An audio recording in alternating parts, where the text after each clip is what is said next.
Declared by Consumer Advocacy Foundation of Nigeria to protest the excessive and multiple charges and taxes introduced by commercial banks. It can also monitor the No Banking Day in Uyo. Following the economic meltdown that has affected all sectors of the economy, the federal government, through its Central Bank of Nigeria, introduced many fiscal and monetary policies to reposition the nation's economy. To this end, the central bank introduced many charges to their customers. The multiple bank charges ranges from stamp duty, maintenance charge, ATM charge, as well as alert charges. The effect of these charges on bank customers attracted the attention of a non-profit making organization, Consumer Advocacy Foundation of Nigeria. The association, in order to protect bank customers against excessive charges, declared March 1st as No Banking Day. They advised customers to shun financial transactions as a sign to register their protest against the multiple taxation on bank customers. But a visit to commercial banks in Uyo, Akwa Ibom State Capital, revealed non-compliance to the No Banking Day. A cross-section of people said their awareness was not enough for people to stay away. Well, I'm not aware of that. Since it's not for a week, it's just a day. I can manage what I have and stay away from the bank. I cannot come because I'm not happy with what they want to do. Since it's a day, I stay away from the bank, I didn't hear about the bank-free day, but I've experienced the charges. The negative effects of the multiple charges people say may deter them from patronizing the banks. They, however, appeal to the federal government to take a second look at the policies as they are anti-progressive. They should look into it because before someone get money, invest in the bank, and while getting your money, you'll be charged a good amount of money that is not necessary. I cannot say anything. It's only CBN that can talk to them. I think they should look into it. They should do something about it because life is not comfortable anymore. Consumer Advocacy Foundation needs to go back to the drawing board to sensitize Nigerians and possibly form alliance with labor unions before a positive impact will be made. In Uyo, Idongukbong, NTA News. The 47th inaugural lecture of the University of Uyo holds on Thursday, March 3, 2016. The Vice Chancellor of the University of Uyo, Professor Nefia Wesin, invites the public to the inaugural lecture, which is scheduled to hold at Onyema Ugochukwu Auditorium, Town Campus, University of Uyo at 3 p.m. Professor Rosemary Ebong, a professor of health education, is to lecture on the topic environmental pollution emanates to our global society. Invited guests are by these notice expected to be seated by 2:40 p.m.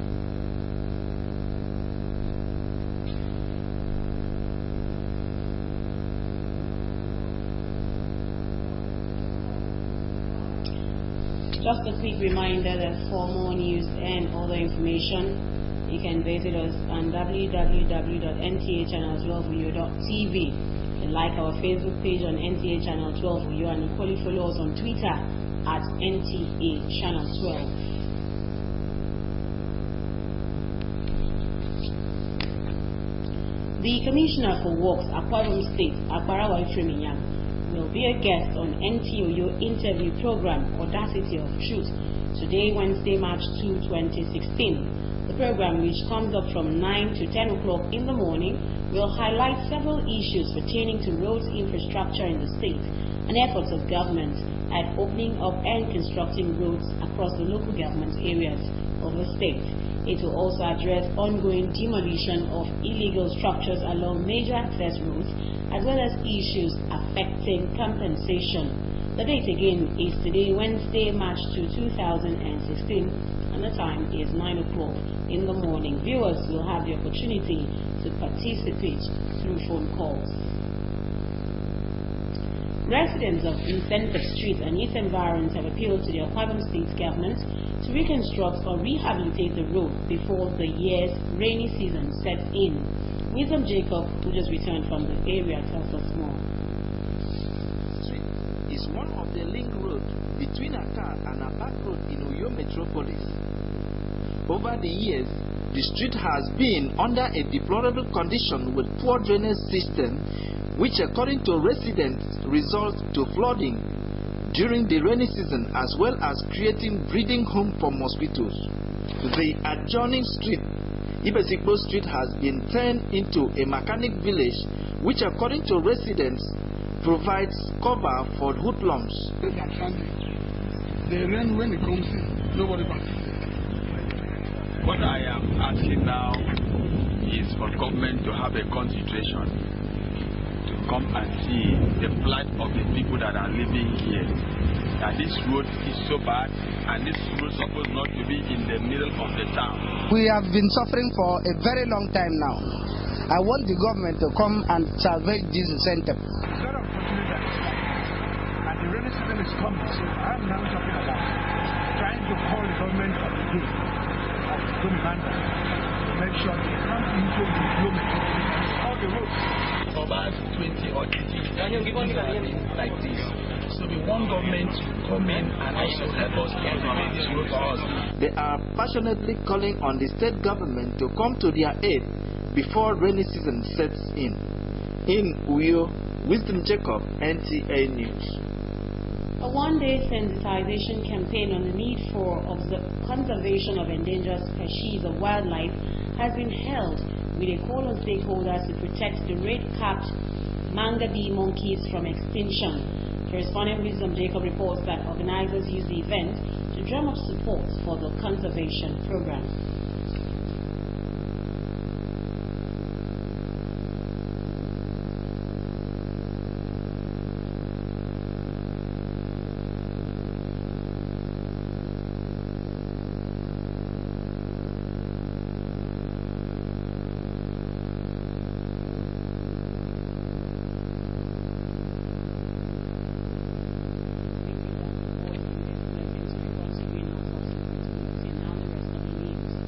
Sports fan in Rio has attributed the inability of Akwa United to move to the next stage in the CAF Confederations Cup to inefficiency on the part of the technical crew.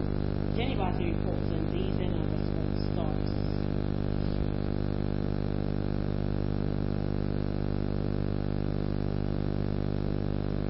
Akwa United Football Club on Saturday crashed out of the CAF Confederation Cup competition after losing on penalty kicks.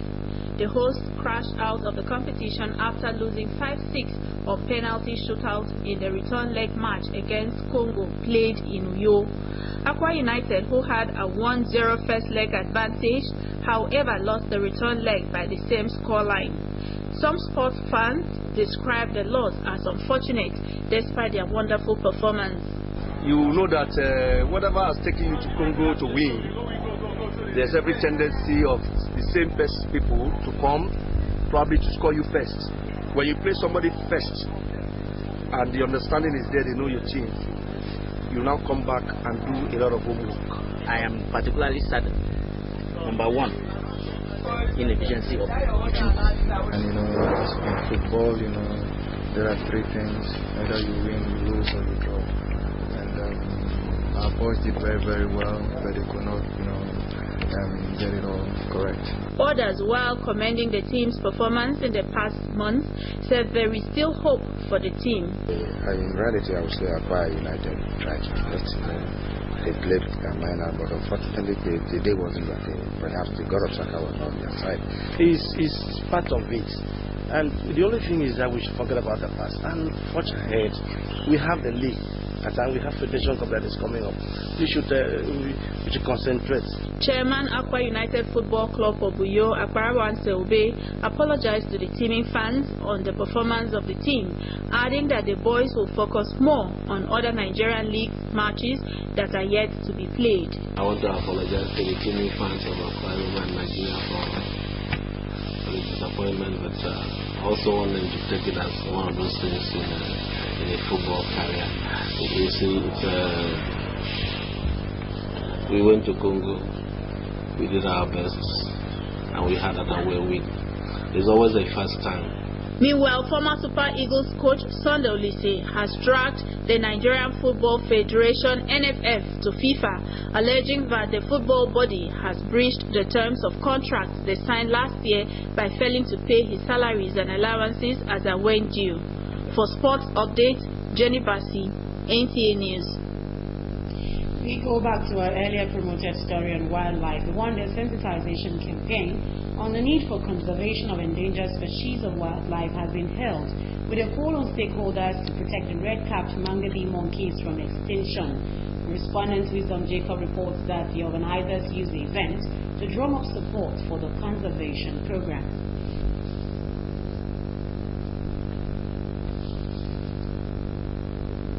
Declaring the event open, the project manager, Tropical Research and Conservation Center, informed Ghana, who enumerated the benefits of the sensitization campaign to increase conservation of the environment for future generations, stressed that wildlife and nature preservation have ecological, economic, educational, and aesthetic values. In Duran, we have important primate species which have been recognized globally, and that is why UNEP, GEF, Global Environmental Fund, has decided to come into this community. In a paper titled Community Sensitization Program on the Need for Primate Conservation, Dr. Oidemenian of the Department of Forestry and Natural Environmental Management, University of Uyo, identified wildlife as vital resource for humankind, which provides food, clothes, medicine, and recreation. Akwa Ibom State, therefore, is a center of species endemism, boasting of many rare and endangered species of wildlife, including world-acclaimed species like the red-capped mangabe that we are celebrating today. Different speakers in their separate species commended Tropical Research and Conservation Center and Biodiversity Preservation Center for organizing the program aimed at creating awareness about endangered species of wildlife. We appreciate the interest of our people in contributing to the conservation of our natural resources. There is really no longer any need to really go into the bush, to really continue to cause harm. We also encourage you to come into our community. There were goodwill messages from different groups within and outside the community. High points of the event were tree planting exercise, commissioning of wildlife viewing center in the community, and cultural display.